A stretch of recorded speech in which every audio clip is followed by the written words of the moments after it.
어디 간단하게 우리 중국 넘어가죠. 한번 보시죠. 네.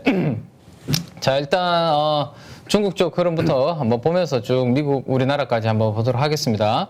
자, 중국의 흐름은 어제는 뭐 큰 변화가 없었고 오늘 새벽까지도 위안화는 좀 이렇게 강세를 보이다가 약간 돌아서는 그림이었습니다. 그래서 어제 우리가 봤던 숫자와 어제 6.75였거든요. 6.75 위안 정도였는데 오늘 6.76 위안이니까 위안화의 흐름은 그렇게 달라지지 않았다 정도 보시면 될 것 같고요.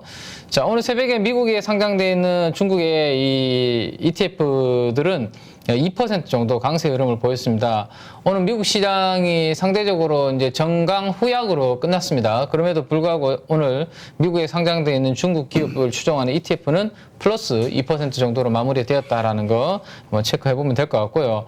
자, 어제 이제 중국 증시가 한 1.5% 정도 상승을 보였는데, 중국의 이제 중앙은행은 우리가 인민은행이라고 이제 부릅니다. 그죠? 인민은행에서 경기 부양 의지를 다시 재확인했다. 그런 이슈로 상승했다라고 그렇게 이야기를 하고 있습니다. 그래서 어제 역환매 조건부 채권이죠. 역 RP라고 우리가 하는데 그 부분도 좀 매입도 하면서 그런 부분들을 좀 보여주는 모습이 어제 중국 증시에 긍정적인 흐름을 좀 만들어냈다 정도로. 그래서 오늘 새벽에 중국 기업들이 미국에 상장된 기업들이 그나마 주가가 선방했다 정도로 보시면 될 것 같습니다. 이제 오늘 미국 시장에 이제 발표된 지표 중에는 한 가지 정도만 보고 넘어가면 될 것 같은데요. 이제 홈빌더 센티멘트라고 되어 있습니다. 그죠? 그래서 7월 달에 주택의 시장의 흐름이 어떻게 됐냐 하면 별로 안 좋았다라는 거죠. 7월 달. 자, 숫자 한번 보시면 될 것 같아요. 지금 계속해서 이 주택 시장 지수가 이렇게 하락하는 움직임이 나타나고 있습니다. 80 정도 수준에서 오늘 새벽에 발표된 숫자는 55까지 내려왔습니다. 이게 50이 기준이거든요. 그래서 50 밑으로 내려가면 이 침체, 주택 시장의 침체를 이야기하는 건데 아직은 50 이상에서 거래가 되고 있긴 하지만 오늘 새벽에 큰 폭으로 하락했고 컨센서스가 한 65 정도를 생각했는데요. 한 55로 나왔기 때문에 조금 부정적으로 나왔다라고 그렇게 한번 보시면 될 것 같습니다. 이제 주택 시장이 이렇게 조금 출렁이는 이유는 당연히 인플레로 인해서 자재값이 많이 올라가는 부분이 있을 것이고 그다음에 금리가 또 상승하는 이런 부분들도 부담을 주고 있겠죠. 그래서 그런 부분들 때문에 특히나 또 공급만 차질 문제 이런 이슈들 때문에 주택 건설 시장에 영향을 미치고 있다라고 그렇게 해석을 하고 있습니다. 그래서 주택 가격 관련된 오늘 주택 시장 지수가 오늘 새벽에 미국 증시에서는 조금 부정적으로 발표가 되었다. 그리고 당분간은 조금 이 부분이 이어질 수 있다라고 이 관련된 협회 의장께서 그런 이야기를 했다 정도 참고를 하시면 될 것 같습니다. 자, 오늘 새벽에 이제 원자재 시장에서 이제 조금 움직임이 컸습니다. 최근에 우리 유가가 90달러, 배럴당 90달러 초반까지 이렇게 하락하는 그림이 나타났었잖아요. 네. 그래서 100달러에 있다가 가파르게 이렇게 하락하는 그러한 그림이 나타났었는데 지난주 후반을 바닥으로 금요일이죠. 금요일을 바닥으로 다시 지금 곰실곰실 상승을 했는데 오늘 새벽에는 다시 배럴당 102까지 지금 올라오는 참 유가 변동성이 상당히 큰 것 같고 어제 우리가 이제 바이든 대통령이 참 사우디 가서 처참하게 돌아왔다라는 우리 그런 이야기를 나눴는데 그 부분이 좀 일부 작용이 된 것 같기도 하죠. 그죠? 그 부분도 있고 또 이제 러시아 관련된 이슈도 있습니다. 잠시 후에 또 이야기를 할 텐데 아무튼 유가는 오늘 100달러를 다시 회복하는 그런 그림으로 끝났습니다. 자, 이게 이제 유가에 오늘 일정 부분 영향을 준 이유 중에 하나인 것 같아요. 그죠? 러시아의 가스프롬이라고 이제 국영 에너지 기업이죠. 그렇죠. 여기에서 불가항력을 선언했다라고 합니다. 저도 대표님한테 이제 좀 못하겠습니다. 불가항력 이런 거죠. 방송 도저히 이제 못하겠다. 이제 조용히 그죠. 예. 저쪽 구석으로 같이 가십시오. 그런 거죠. 예. 근데 이제 유럽의 입장은 러시아한테 그렇게 이제 강하게 못하는 거죠. 지금 그죠? 러시아가 목줄을 쥐고 있다 보니까 그래서 유럽 가스 업체들한테 우리가 얼마 기간 안에 얼마를 공급하겠다라는 계약이 다 돼 있을 텐데 우리 못하겠다라고 손을 들어버린 거죠. 그래서 그 부분이 오늘 새벽에 가스 가격도 움직이게 만들었고 에너지 가격을 자극시키니까 유가까지도 영향을 줬다 정도로 한번 여러 가지 이유 중에 큰 이유는 요 부분이 좀 있었다 정도 한번 체크를 해보시면 될 것 같습니다. 그래서 뭐 합의된 선적 물량을 이행하지 않는 데에 대해서 불가항력이다라고 그렇게 선언을 했는데, 불가항력은 뭐 그거라고 해석을 딱 해놨네요, 그죠? 계약을 이행할 수 없는 경우 이행 책임을 회피할 수 있게 해주는 조항이다. 그러니까 우리 뭐 그런 거죠. 한국의 계약서들에는 그거 있잖아요. 천재지변. 네네, 그런 경우에는 뭔가 우리 비용이 계약에서 발생하거나 이래 되더라도 어쩔 수 책임의 없다. 의무에서 면제된다. 굳이 그런 거에 대해서 책임에서. 할 필요 없다라고 하는데, 이거를 거의 지금 근데 이거 의도적으로 하는 것 같은데, 그죠? 의도적으로 하는 것 같은데, 참, 이렇게, 극단적으로 선언을 해버리네요. 그래서 그 부분이 지금 당장도 그렇지만 앞으로도 계속 이 가스 공급이 중단될 수 있다라는 우려감이 좀 커진 그런 하루였던 것 같습니다.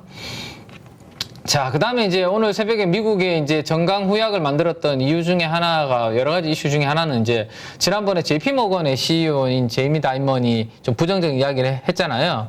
근데 오늘은 이제 골드만삭스의 이제 CEO인 이분이 인플레가 경제에 깊숙이 자리 잡고 있고, 이 부분을 참, 하고 있지만, 앞으로 당분간은 모든 자산에서 이 변동성은 계속 불안한 상태를 유지할 가능성이 높다. 뭐, 이런 이야기들을 좀 하면서 오늘 시장에 약간의 좀 불안 심리를 자극을 했다 정도로 보시면 될 것 같습니다.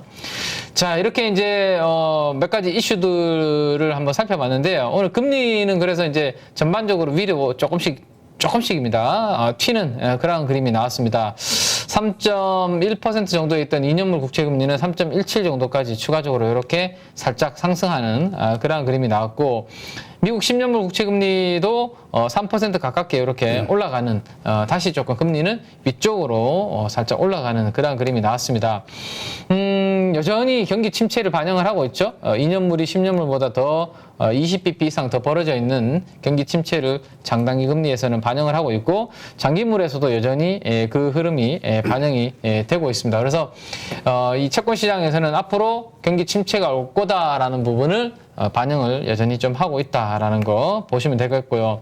방금 말씀드렸던 그러한 이슈들로 인해서 75bp 확률이 여전히 오늘 더 높은 수준으로 유지를 하고 있어서 이제 며칠 안 남았습니다. 다음 주 FOMC 회의까지. 그렇죠. 네, 지금은 100bp는 조금 물 건너갔고 75bp 인상으로 약간 모아지는 것 같아요. 의견들이. 네, 그래서 지금 그 블랙아웃이라고 그러나요? 그 연준이 그렇죠. 아무 말도 안 하는 거. 네, 일주일인가요? 그 일정 기간을 앞두고는 함부로 그 정책에 대해서 발언을 못 하도록 되어 있는 그 기간이라서 연준 위원들의 코멘트는 나오기 어려운 그러한 상황입니다. 다음 주까지는. 자, 그 부분 한번 보시고. 자, 우리는 이제 어쨌든 외국인 수급이 이제 중요하잖아요. 그죠? 그래서 외국인 수급을 가늠해 볼 수 있는 그다음에 달러에 영향을 줄 수 있는 유로화부터 한번 보도록 하겠습니다.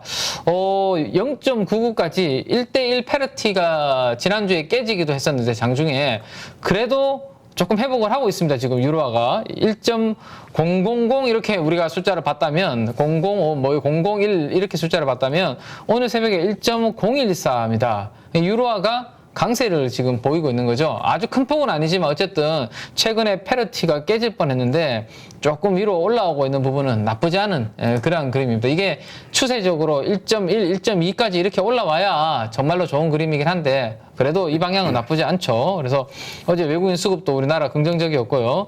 자, 일단 달러가 흐름 한번 보시면 달러도 109 인덱스 기준으로 109였는데 유로화가 살짝 강하게 움직이니까 달러는 107까지 이렇게 지금 떨어지는, 달러는 약세 흐름을 그리고 있습니다.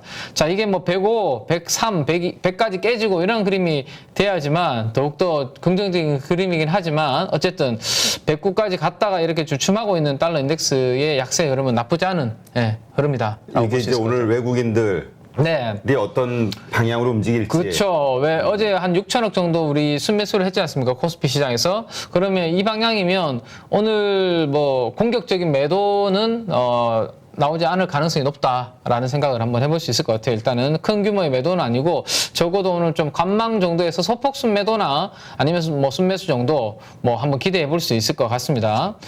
자, 그래서 어제 우리 달러 원 환율이 볼린저 밴드 상단을 뚫었다가 지난주 금요일 날 다시 그 안쪽으로 이렇게 살짝 들어오는 그림으로 마무리가 되었습니다. 어제 우리가 미리 이제 봤지만 정규장 금요일 날 끝나고 난 다음에 원화가 살짝 시간에 의해서 강세를 보였다라는 거 우리가 이야기를 나눴었는데 그 그림을 좀 따라갔다라고 보시면 되고 달러도 지금 강세에서 약세로 바뀌면서 우리나라 원화가 살짝 어제는 강세 흐름으로 바뀌었습니다. 근데 아직까지 추세적으로 지금 보시면 뭐 완벽하게 이렇게 깨진 게 아니에요. 그죠? 그래서 여전히 원화는 약세 흐름으로 머물러 있는데 그래도 조금 주춤했다 정도로 보시면 될 것 같습니다. 네. 자, 오늘 새벽에 이제 그러면 달러는 어떻게 됐냐면, 원화는 어제 1317원 정도에 끝났거든요. 1317원 정도에 끝났습니다. 그래서 요거보다 이제 조금 더, 끝나고 난 다음에 시간 내에서 좀 내려왔으면 더 좋았을 텐데, 살짝, 올라갔네요. 여기 보시면, 그죠? 1317원에서 어제 정규장에서 끝났다면, 1319 정도에서 원화가 소폭 그렇게 약세를 보였습니다. 그래서 아침에 우리나라 환율은 오늘 뭐 살짝 약세로 아마 출발하지 않을까 싶고 살짝 약세 흐름에 외국인들이 어떻게 반응하는지 조금 이따가 장 출발할 때 같이 한번 점검을 하면 좋을 것 같습니다. 자, 하이드 스프레드가 어제 주간 단위로 꺾였다라는 말씀을 드렸고 오래간만에 주간 단위로 꺾였다라는 말씀을 드렸는데 일간 기준으로 지금 이틀 연속으로 하락하는 그림이 오늘 새벽에 나타났습니다. 5.39에서 오늘 추가적으로 더 하락을 해서 5.25까지 하락을 했죠. 뭐 기술적인 추세선을 그냥 뭐 하이드 스프레드에서도 그려본다면 저점과 저점을 쭉 이렇게 연결해 볼 수 있는데 그 추세들을 지금 최근에 하락해서 이탈한 모습입니다. 그죠? 이거는 나쁘지 않은 그림이죠. 이게 뭐 주가가 아니라 위험한 지표니까 내려오는 건 나쁘지 않습니다. 그래서 오늘 새벽에도 5.25까지 하락을 했는데 여기 5%까지 깨고 내려오는지가 상당히 제가 봤을 때는 중요할 것 같은데 아직까지는 여러 가지 이슈들이 시장에는 있습니다. 우리가 지금은 살짝 소강 상태로 들어간 거지만 조만간에 ECB에서 금리를 상승을 하고 그러면 유로존에 이제 약간의 금리가 올라가면 또 부채 문제들 힘든 나라들 이슈가 분명히 만들어질 거거든요. 피그스국까지. 네네. 네, 맞습니다. 그리고 오늘 밤에 지난번에 우리 드라기 슈퍼 마리오 드라기 총리 이야기를 해드렸는데 그분이 이제 사임을 표명을 했잖아요. 근데 뭐 상당히 그래도 계시는 동안 인정을 많이 받으신 것 같아요. 이탈리아 뭐 제가 전국이 어떻게 우리나라처럼 팔도가 되는지는 잘 모르겠지만 이탈리아 전역에서 이 드라기 총리가 물러나면 안 된다라는 그러한 뭐 서한을 많이 이제 보내고 있나 봐요. 남아달라. 우리 네. 그걸 관제데모라고 하죠. 아유, 되게 표현이. 네. 관제데모라고 네. 해야 되나? 그렇죠. 하여튼 그 자기 지지자들의 뭐 지지자들이 그렇게 보낼 수도 있는데 어쨌든 뭐 22 총재 있을 때도 그렇고 참 잘했다라는 평가를 받아왔었고 시장에서 이탈리아 총재하면서도 뭐 제 생각에는 그렇게 이탈리아 이슈가 뭐 그렇게 드라기 총재 하는 동안 나쁘지 않았던 것 같아요. 예, 뉴스도 별로 안 좋은 것들이 많지 않았고 그래서 최근에 남아달라 뭐 그런 남아야 된다 뭐 그렇게 의견들이 많이 모아지고 있는 것 같은데 오늘 밤 내일 사이에 아마 확정이 좀 될 것 같아요. 만약에 물러선다면 요 또한 유로존의 약간의 불안 심리를 자극할 수 있거든요. 그래서 오늘 밤과 내일 사이에 또 유로화의 움직임에 따라서 좀 내일은 또 전략이 약간 또 우리가 달라질 수 있기 때문에 뭐 그러한 이슈들이 여전히 유로존에는 좀 남아있다라는 것은 분명히 머릿속에 우리 가족 여러분들이 좀 알고는 계셔야 될 것 같습니다. 자, 오늘 살짝 뭐 어제는 좋았다가 1포인트 정도 왼쪽으로 이동했기 때문에 큰 의미는 없다라고 보시면 될 것 같고요. 이게 지금 아쉽죠. 정말 저 때만 해도 좋았어요. 네, 아침에 전 출발할 때, 나스닥 선물도 어제 우리 장중에 강했잖아요. 그렇죠. 그래서 그거 반영해서 우리나라도 약간 땡겨놓은 것도 있을 텐데, 1% 이상 나스닥이 강세 출발해서, 다행히, 그렇게 양호하게 잘 되는구나 싶었는데, 강세가 이렇게 유지되다가 오후 들어서 맥없이 이렇게 쭉 밀려버리는 그런 그림이 나타났습니다. 그래서 정강 후약으로 끝나버려가지고 뭐 포인트 자체 퍼센트로는 별로 이제 크지 않은데요. 0.8%면 그냥 약밥으로 끝난 거예요. 근데 상승했다가 이렇게 빠진 폭을 보면 뭐 거의 뭐 2%가 그렇게 빠졌기 때문에 고점 대비해서 그게 좀 아쉬운 오늘 새벽에 미국 시장의 대목이 아닌가 싶고 나스닥을 이렇게 일봉으로 매일매일 이렇게 뭐 투자하시는 분들은 없으실 텐데, 저는 이제 우리 가족 여러분들한테 요 에너지를 이제 알려드리려고 매일매일 업데이트를 해드리고 있는데, 이 머리 위에 있는 저항에서 오늘 세 번째 지금 부딪혔거든요. 그죠? 예, 제가 노란색으로 항상 요 갭을 그려놓고 있는데, 오늘 세 번째 도전을 했다가 아쉽게도 실패를 또 해버렸습니다. 그래서 아무래도 다음 주죠. 미국의 연준의 통화 정책 회의가 있을 27일 정도까지는 이 박스권 흐름에서 벗어나기 어려운 그러한 그림을 여전히 유지를 하고 있다 정도로 방향성을 보여주지 못하고 있습니다. 자, 근데 이번 주 들어서 나스닥 MACD 오실레이터는 거의 이제 보이지 않죠. 대표님이 시력이 좋으셔서 보이시는지 모르겠는데 지금 어제 50대 이후로 막 계속 아니요. 공격을 하시는데 궁금해서요. 이게 제가 확대를 일부러 해드렸거든요. 그래요. 노안이 왔어요. 지금 거의 지금 음봉의 길이가 저도 지금 뭐 깜짝깜짝거리면서 안경 쓰고 해요. 네네 보고 있는데 잘 안 보이시죠, 여러분들도? 네. 아무튼 안경을 써야 종목을 좀 잘 찾으실까 기대를 할 수 있는. 네. 지금 음봉의 길이가 살짝 짧아졌습니다. 그래서 박스권에 가치권이 있지만 전체 에너지는 그래도 조금씩 좋아지는 그림이니까 FOMC 회의를 변곡점으로 해서 이게 양봉으로 전환되기를 MACD도 한번 기대를 좀 해볼까 생각을 우리가 가져볼 수 있을 것 같네요. 자, 그다음에 이제 미국의 업종별 흐름판을 한번 보겠습니다. 붉은색이 오늘 유난히 많이 보이는 하루인 것 같은데요. 일단 구글, 애플 뭐 이런 부분들이 많이 빠졌는데 오늘 뭐 뉴스를 아마 아침부터 나왔고 앞에 제가 출연하신 분들이 아마 애플 이야기를 하셨을 것 같은데, 애플이 좀 그래도 잘 버티고 있는 애플이 오늘 새벽에 조금 약간 비관적인 그런 전망, 뭐 투자를 조금 줄여야 된다든지 인력을 감축한다든지 뭐 이런 이야기들을 애플에서 하면서 애플이 플러스권에 있다가 마이너스로 전환이 돼버렸습니다. 그 부분이 오늘 제가 봤을 때는 시장에 전반적으로 영향을 많이 줬다라고 보셔야 될 것 같아요. 애플의 그 부분이. 자, 그 다음에 그나마 오늘 판을 보시면 조금 초록색 잔디밭이 보이시는 영역은 요 영역입니다. 그죠? 영역. 에너지? 네, 이거는 뭐 유가와 가스에 연동이 되는 영역이다 보니까 오늘 유가와 가스가 전반적으로 상승하니까 오일과 가스 관련된 뭐 개발이라든지 이런 시추 관련된 기업들, 그 다음에 엑소모빌 같은 이런 에너지 기업들 전반적으로 다 상승하는 그림. 그러면 오늘도 우리나라 에너지 관련된 기업들이 움직임이 나타나지 않을까까지 한번 생각해 볼 수 있을 것 같아요. 그죠? 그동안 최근에 좀 IT 위주로 낙폭 과대했던 종목들이 반등을 좀 며칠 했다면 오늘은 에너지 관련주들이 조금 이 흐름을 이어갈 수 있지 않을까 정도 한번 기대해 볼 수 있을 것 같고요. 그 다음에 오늘 하나 기대할 수 있는 쪽 중에 하나는 여기 엔비디아가 반도체 섹터에서 유일하게 오늘 2% 정도의 강세 흐름을 보인 정도, 뭐 이 정도 한번 보고 업종별로 한번 보면, 여기 보시면 에너지 섹터 내에서도 오일, 가스, EMP라고 되어 있는데 이게 시추라든지 생산이라든지 그런 부분들 하는 거거든요. 직접 이제. 그러니까 그냥 정제, 우리가 보통 정제해서 파는 이런 회사가 아니라 그렇죠. 시추까지 시추하는 뭐 그런 쪽의 기업들이 여기에 편입돼 있는데, 유가가 올라가면 당연히 이제 이런 쪽의 가치는 올라가겠죠. 그렇죠. 그래서 이제 시추를 하려면 기간이 짧지 않습니다. 1, 2년 만에 되는 게 아니고요. 이게 타당성, 경제 타당성까지 해야 되고 얼마나 매장이 됐는지까지 봐야 되고 최소 3년에서 5년 정도가 걸리는 기간이거든요. 그래서 유가가 좀 강하게 움직여야지만 이쪽에 한번 해볼 만한 분위기가 형성이 되거든요. 그래서 오늘은 그 부분이 이 전반적인 이 섹터에서 좀 나타났다 정도로 한번 보시면 될 것 같고요. 자, 그 다음에 이제 반도체 영역인데, 반도체 관련된 부분들이 대부분 오늘 빨간색입니다. 지금 다 하락을 했죠. 우리나라와 상관관계가 높은 마이크론 테크놀로지도 지금 보시면 1.75% 약세 흐름을 보였습니다. 1.75%.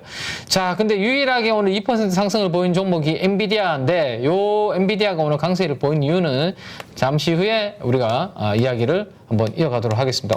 자료가 왜 이렇죠? 잠깐만요. 요 뒤쪽에 가 있나요? 뒤쪽에 가 있네요. 자, 바로 뒤에 붙여놨는 줄 알았는데 순서가 이거요. 잠깐. 우리 PD는 이럴 때는 화면을 바꿔놔야지. 그대로 저 어지러운 걸 그대로 보여주고 있어요. 죄송합니다. 자, 엔비디아가 오늘 저렇게 반도체 섹터 내에서 강했던 이유는 이 부분으로 설명을 한번 해보고 이야기를 드릴게요. 비트코인이 오늘 새벽에 22,000달러대를 회복했다라는 그런 부분이 있습니다. 어제 우리가 그 하일드 스프레드가 주간 단위로 꺾였다라는 말씀드렸는데 하일드 스프레드가 꺾였다라는 것은 안전자산 쪽으로만 선호하던 자금들이 위험자산 쪽으로 자금들이 좀 이동했다라는 이야기거든요. 대표님 또 뭐 즐거운 일이 있으십니까? 비트코인 가지고 계신 건 아니죠? 네. 아니. 네. 아무튼 그래서 이제 안전자산 쪽에서 위험자산 쪽으로 자금이 좀 이동했다. 안경 벗어요. 안경 쓰니까 사람이 더 헷갈리는 거예요. 아, 그래요? 조금 이따가 8시 40분 되면 다시 끼죠, 뭐. 그래. 네. 종목 찾을 때 네네. 40분에 네, 그때 다시 쓰는 걸로 착용을 안경을. 차트 볼 때 잘 안 보이니까 네, 그때 착용. 그러니까 안경을 쓰더니 갑자기 멘탈이 흔들리면서 손이 불안해지고 있어요. 아, 그래요? 네.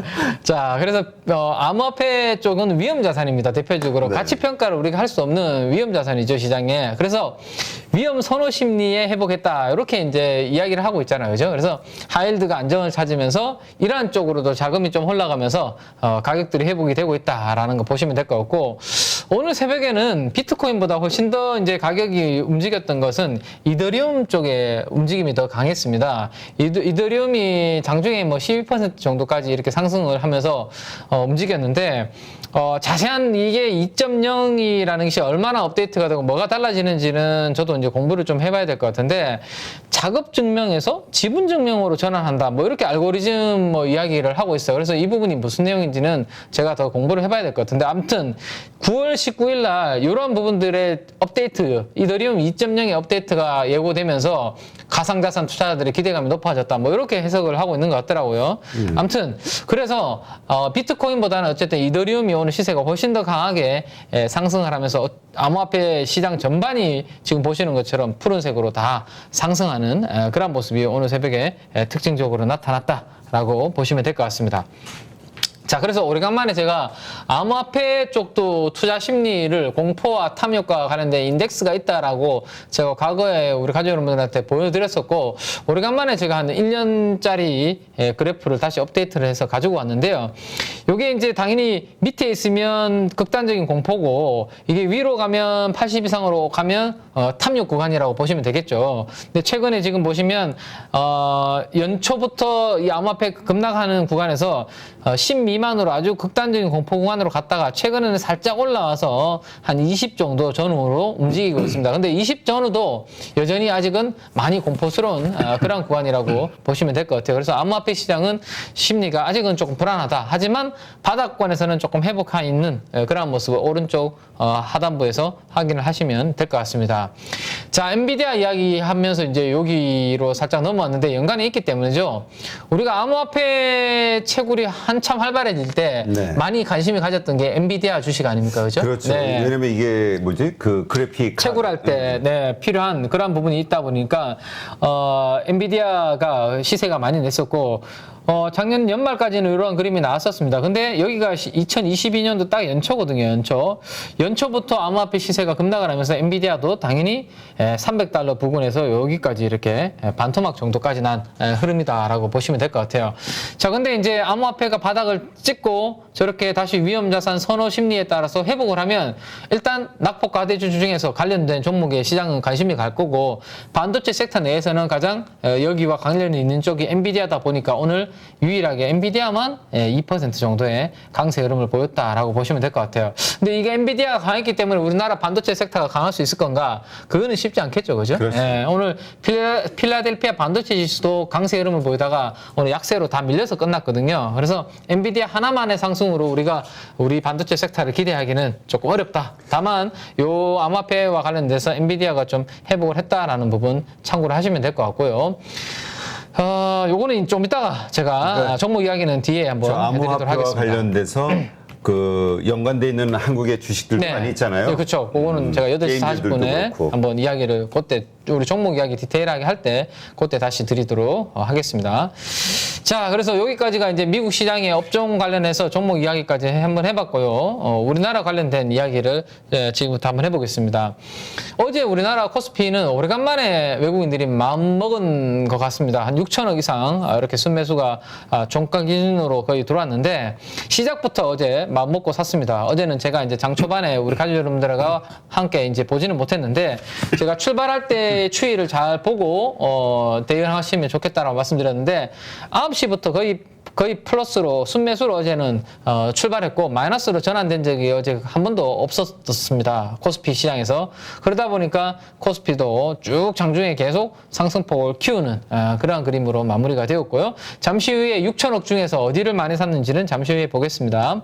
자, 반대의 흐름이었죠. 코스닥은. 예, 코스피와 다르게 코스닥은 장 출발부터 마이너스로 출발했고 살짝 드는 듯 하다가 결국에는 한 700억까지 밀어버렸습니다. 근데 오후 1시부터 거의 점심 먹고 12시 반과 1시 사이에 네. 바닥을 찍고 외국인 수급이 확실히 돌아서는 모습으로 거의 관망으로 끝나버렸습니다. 그래서 장중에 이거 줄이면서 코스닥도 상승폭을 쭉 키우는 그러한 그림으로 끝났다라고 보시면 될 것 같아요. 그래서 오늘도 외국인들이 이제 달러는 살짝 약했는데 우리나라 원화가 여기 시장에서 살짝 약세로 움직였기 때문에 오늘 어떻게 출발할지 이제 한번 지켜봐야 되겠지만 적어도 오늘 수급은 큰 규모의 매수보다는 관망 정도의 흐름으로 한번 생각해보고 있다가 장 출발할 때 한번 흐름을 한번 보도록 하겠습니다.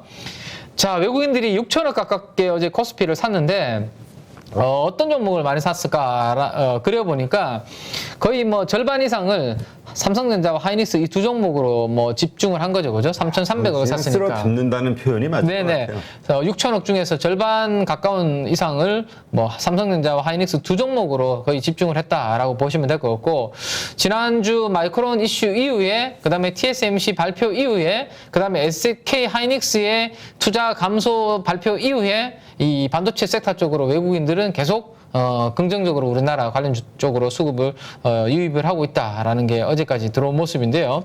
자, 오늘이 중요할 것 같아요. 어제까지는 이렇게 잘 들어와서 방어를 해줬는데 오늘 저 흐름을 이어갈 수 있을지 그 부분이 아마 관건일 것 같은데 오늘은 살짝 좀 쉬어가는 그림이 되지 않을까. 한 이틀 정도 강하게 올랐기 때문에 미국의 반도체 섹터도 그렇고요. 그런 그림이 나타날 것 같고, 자, 네이버인데요. 네이버 이제 낙폭 가대주 쪽으로 인터넷 관련주 쪽으로 이제 수급이 좀 들어온 모습인데 네이버 관련해서 600억 정도가 순매수가 들어오고, 카카오 대비해서는 네이버가 월등히 금액 기준으로 많이 들어온 그런 그림 한번 체크를 해보시면 될 것 같습니다. 그 다음에 어제 면세 관련해서 한도를 늘려준다라는 소식이 좀 뉴스가 있었죠. 그래서 호텔 신라와 같은 면세점 쪽으로 수급이 좀 들어오는 그런 모습. 어제 우리가 오래간만에 은행주들 밸류에이션을 마지막에 제가 이제 말씀을 해드렸는데 어제가 왜냐면 지난주 금요일날 미국 시장에 시티그룹이 10% 이상 상승했고 은행주들이 다 오래간만에 큰 폭으로 뛴 것 때문에 어제 우리가 밸류에이션을 한번 점검을 짧게 해드렸었는데, 하나금융지주, 우리금융지주, 한국금융지주 이런 금융지주 쪽으로 어제 자금이 들어온 부분도 좀 특징적이지 않았나라는 생각 가져볼 수 있을 것 같고, 자, 매도한 쪽을 한번 보니까요. 당연히 매수한 규모가 크니까 매도한 규모는 그렇게 크지 않습니다. 그래서 대부분이 100억 미만으로 이제 매도가 다 나왔는데, 유독 100억 이상으로 매도한 쪽은 삼성전기만 162억 매도했네요. 시장에서는 삼성전기를 담당하는 애널리스트 분들, 대신증권에 계시는 분도 제가 이야기를 나눠보고 해보면 참 삼성전기는 매매하기 어려운 종목이다. 그러게 저희가 어떤 분들은 개미들의 무덤. 네. 무덤이라고 그러더라고. 네, 워낙 무겁고, 웬만한 호재가 나와도 꿈쩍이지 않는. 분명히 오를 자리인데 빠지고. 네. 그리고 우리가 악재가 나왔을 때는 상당히 민감하게 반응을 하고, 그래서 삼성전기에 대해서는 이 애널리스트 분들도 참 힘들어 하시는 분들이 많거든요. 제가 우리 회사 분들도 그렇고, 삼성전기는 지난번에도 제가 말씀드렸지만, 중국의 스마트폰 출하가 다시 늘어난다라고 이야기만 딱 들리면, 가장 먼저 집중을 하셔야 된다라고 말씀드렸습니다. 그래서 아직까지 중국의 지금 분위기가 락다운 이후에 조금 해제되려고 했다가, 제가 지금 가장 집중하고 있는 테마 중에 하나가 우리 관계 여러분들한테 말씀드렸던 게 코로나 말씀드렸잖아요. 이거 변이 이번에. 근데 이게 다시 만약에 우리가 지금 어제 밤 9시 기준으로 7만 명 넘었었거든요, 다시. 근데 중국도 혹시라도 다시 이러한 변이라든지 이런 게 확산돼서 또 재봉쇄 들어가면 또 삼성전기 올라오는 데 있어서는 또 시간이 걸릴 수 있는 문제가 생길 수 있거든요. 그래서 삼성전기는 일단은 중국 쪽 스마트폰과 관련된 이 부분이 재개가 되고 생산량이 다시 회복이 되는지 이 부분이 핵심이기 때문에 이 부분 공장 가동 관련해서 계속 체크를 좀 해봐야 될 것 같고, 좋은 뉴스가 들리면 우리 가족 여러분들한테 빨리 좀 알려드리도록 그렇게 하겠습니다. 나쁜 뉴스도. 네, 나쁜 뉴스. 뭐 나쁜 뉴스는 방금 말씀드렸던 그런 내용이라고 보시면 될 거예요. 중국에 혹시라도 다시 또 재봉쇄, 락다운, 공장 뭐 이야기가 나오면 삼성전기가 올라오려고 하면 시간이 또 걸리겠구나. 뭐 이렇게 생각을 하셔야 될 거예요. 지금 가장 직면한 부분은 그 뉴스가 가장 핵심이다라고 보셔야 될 것 같아요. 네. 자, 그때에서 이제 코스닥 쪽을 어제 코스닥은 700원 매도하다가 막판에 거의 다 감아 드렸거든요. 그래서 관망으로 어제 끝났는데 그래서 매수 규모는 보시면 별로 크지 않습니다. 않아요. 극단적 네. 큰 거 없고 바이오 쪽에 뭐 레고캠 바이오라든지 셀트리온 헬스케어 뭐 그다음에 제가 말씀드리고 있는 휴마시스 뭐 이런 종목들 오스테 임플란트 뭐 임플란트 수출 데이터가 뭐 최근에 다시 또 조금씩 회복되고 있는 이 부분 뭐 정도 수급에 들어왔고 오히려 매도 금액이 훨씬 더 큰 종목들이 많네요, 그죠? 네. 많이 팔았네. 네, 에코프로 BM은 이제 아직까지 계속 매도가 나오는데 어제 장중에 팔다가 기관들은 이제 조금씩 사는 모습이 나왔거든요. 그래서 단기적으로 무상증자 관련해서 나온 물량들은 꽤 이제 지난주 금요일부터 해서 소화가 좀 되지 않았나라는 생각을 한번 해보게 되고 어제 우리가 에코프로 이야기를 잠깐 나눴었는데 에코프로 BM이 흔들리면 에코프로도 같이 좀 흔들릴 수 있다라는 그렇죠. 것은 염두에 두자라고 말씀드렸는데 어제는 좀 에코프로 BM 흔들리면서 같이 매물도 좀 나오면서 쉬어가는 그런 그림이 어제는 에코프로 관련주들이 좀 나왔다 정도로 한번 정리를 해드리도록 하겠습니다. 자, 어제 이제는 시가총액을 감안한 이제 매수 강도 기준으로 업종을 한번 보겠는데요. 와, 오래간만에 증권 업종이 잡혔습니다. 그래서 제가 빨간색으로 표시를 해뒀습니다. 자사주 안 가지고 있어요? KB증권? 자사주 저희는 이제 비상장이라서 KB금융으로 가지고 있는데 최근에 저희 아버님이 가장 속상해하시는 부분이 유일하게 KB금융그룹 올라가는 게 저희 아버님 낙이시거든요. 아들이 다니는 회사. 네, 다니는 회사인데. 네. 사셨는데. 네. 그래서 주식은 뭐 직접 투자는 가상으로 하고 계십니다. 가상으로 머리로만 이제 난 요거 한번 사봤다라는 거 치매 안 걸리시려고 요거 내가 가상으로 사봤다 이렇게 투자하면서 하시는데 아니, 실제로 해보시라고 하는 50만 원 정도라도 어떻게 해드리지? 녹을까봐. 아버님을 못 믿는 거예요? 아니죠. 아버님은 믿을 수 있는데 아버님이 또 공사가 다 망하시니까 또 발빠른 트레이닝을 못 하실까봐 제가 직접 자금 한번 펀딩 해드리는 거는 대표님이 그 말씀하시니까 고민 한번 해봐야 되겠네요. 그렇지. 진짜. 조금 소액만 가지고 소액으로 재미로 하시게. 알겠습니다. 또 아버님의 그 트레이딩 본능이 또 살아나실 수 있어요. 또. 그래서 상상매매만 하고 계셨는데 그 부분은 제가 놓쳤는 부분인 것 같습니다. 네, 그렇게 한번 이야기를 한번 해봐야 되겠네요. 네. 자, 아무튼 증권주가 어제는 오래간만에 이렇게 나왔습니다. 증권주는 당연히 시황과 연동이 되는 부분이 있죠. 그래서 지금까지 거의 시황이 계속 안 좋았었고 6월 내내 거래대금도 당연히 이제 수수료는 이제 더 이상 올라가기 어려운 구조잖아요. 그렇죠. 예, 뭐 거의 제로 수준에서 소폭 정도 받는 수준에서 더 이상 올리기는 어렵습니다. 그렇다면 결국에는 가격은 올라가기 어려우면 Q가 늘어나야 돼요. 거래대금 자체가 이제 거래량이 늘어나면서 거래대금이 증가해야 되는데 거래대금이 최근에 거의 바닥이었죠. 바닥. 근데 거래대금도 최근에 살짝 고개를 드는 수준, 시황도 좀 회복이 됐고 그러다 보니까 어제 증권주로 오래간만에 낙폭과대로 트레이딩이 좀 들어온 게 아닌가라는 생각 가져보게 되고요. 그 다음에 이제 조선섹타 오래간만에 다시 또 단기적으로는 주가 낙폭 많이 좀 가격 조정 많이 받았죠. 그러다 보니까 에너지 가격들이 다시 또 회복되면서 조선업종은 동시에 순매수가 좀 들어오는 모습이었고 그다음에 조금 전에 우리 네이버 이야기 해드렸는데 소프트웨어 쪽으로도 수급이 이렇게 좀 들어오는 모습이 어제 특징적인 좀 흐름이었다라고 보면 될 것 같아요. 자, 그러면 이제 종목으로 한번 이제 들어가 볼 텐데요. 기관 매수 강도 상위 종목 탑 20로 한번 보죠. 자, 제가 2차 전지 쪽에서는 원통형 배터리가 올해 하반기의 핵심이다라는 말씀을 계속 이제 자주 우리가 공부를 하고 있습니다. 그 중에서도 이제 상신 EGP가 그 밸류 체인 내에서 4-5 종목이 있는데 삼성 SDI의 원통형 배터리 밸류 체인, 상신 EDP가 있고 그다음에 TCC 스틸이 있고 그다음에 신흥 SEC가 있고 테이펙스가 있다. 그래서 1분기 실적 기준으로 연환산을 했을 때 가장 싼 종목이 상신 EDP다라는 거 말씀을 드렸습니다. 그죠? 근데 최근에 주가가 전반적으로 시장이 분위기 안 좋아지면서 같이 빠졌죠. 같이 빠지면서 상신 EGP도 조정을 받았기 때문에 더 밸류에이션이 싸졌겠죠. 그러다 보니까 시장 회복하니까 곧바로 또 회복을 했습니다. 기관 매수 강도 강하게 들어오면서. 그래서 시총의 1% 가장 강하게 어제 들어왔다 정도 한번 참고해 보시고 좀 이따가 차트 점검을 해보겠고요. 그 다음에 화신, 역시 자동차 부품주 중에서는 화신에 대해서 거의 집중적으로 사고 있는 모습이 나타나고 있죠.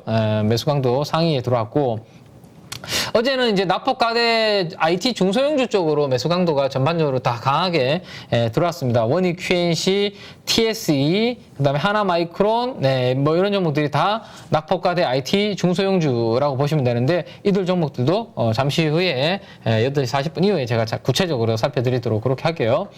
자, 상호펀드는 어디로 공략을 했을까요? 상호펀드. 비덴트. 네, 상호펀드는 비덴트. 그래서 제가 자료를 준비한 이유가 있겠죠. 비덴트를 공략을 했고. 근데 자료 준비한 게 우리 키메님이 비트코인 투자를 해가지고 개인적으로 관심이 많은 줄 알았지. 저는 비트코인 가지고 있는 게 있는데, 지난번에도 말씀드렸지만, 저는 보라코인이라고, 저는 카카오를 너무 믿었던 것 같아요. 카카오가 만든 코인인데, 카카오의 저력을 믿고, 보라코인을 아주 소액입니다. 마이너스 몇 프로? 마이너스 크죠. 아까 몇 프로? 이걸 말씀을 드려야 됩니까? 네. 그냥 최소 30% 이상이라고 그냥 보시면 될 것 같습니다. 그 안쪽은 아니고 그 이상입니다. 네. 그러니까 한 60? 한 50 몇 프로 되는 것 같아요. 보통 왜냐면 알트코인 투자하신 분들 보니까 거의 70% 80% 네네네. 근데 뭐 저는 뭐 실망하지 않습니다. 네, 실망하지 않고 절망도 안 하고 얼굴이 이미 실망하는데. 네, 이 또한 공부다라는 생각으로 저는 긍정적으로 생각하려고 노력하고 있습니다. 그러면서 아버님을 걱정해요. 그래서 펀딩을 못 해드리거든요. 차라리 보라코인 안 사고 아버님 들였으면 아버님은 불리했을 수 있는데, 그렇지. 옛날에 아버님이 사업을 하셨기 때문에 오히려 저보다 그런 감각이 더 좋을 수 있는데. 사업적 감각 해보신 분들은 감각이 있거든요. 괜히 그 가치도 없는. 그거 후회하고 있잖아 벌써. 그래도 저는 실망하지 않습니다. 이것도 공부다. 또 우리 그 다음부터는 여윳돈 있으시면은 아버님 주식 한 주를. 네. 얼마 전에 그 손흥민 선수의 아버님이 책을 하나 쓰셨거든요. 책을 하나 쓰셔가지고 제가 그 책 제목을 한번 보니까 기본에 충실해야 된다. 그게 이제 책 제목의 기본이에요. 그래서 그 인터뷰를 하시는데 이런 말씀을 하시더라고. 실패는 있고, 제가 적어 놓은 게 있어요. 실패는 없고 그게 다 경험이다. 네, 그래서 이제 학부모 중에 우리 애도 축구 하는데 혹시 요즘 많이 힘들어하는데 한마디 해주실 수 없나요? 그 팬 사인회 갔는데 그 손흥민 아버님께서 그 이야기를 하시더라고요. 실패는 없고 그게 다 경험이다. 그래서 제가 메모장에다가 적어 놓은 게 있어서 보라코인. 갑자기 머리를 감싸. 그러니까 뭐 그런 차원에서 제가 메모를 그렇죠. 했죠. 네, 요것 또한 경험이다 정도. 네. 알겠습니다. 자, 아무튼 비덴트가 상호펀드에서 오래간만에 수급이 시총이 0.2% 들어왔습니다. 그래서 잠시 후에 그 내용을 한번 살펴보고요. 자, 상하펀드가 어제 집중적으로 공략한 메인은 결국에는 IT 소부장이네요. 원익 QNC, ISC, TSE, 아비코전자. 삼성전자, 하이닉스. 이들 반등 주면서 밑에 단에 있는 관련주들을 전반적으로 이제 매수하는 모습이고, ISC는 반도체 후공정 쪽에 테스트하는 소켓이라고 말씀을 드렸었는데, 예전에 어제 2분기 실적 발표 나왔거든요. 2분기 실적 발표도 상당히 양호한 실적으로 어제 발표가 되었습니다. 그래서 그런 부분들 한번 살펴보시면 될 것 같고요.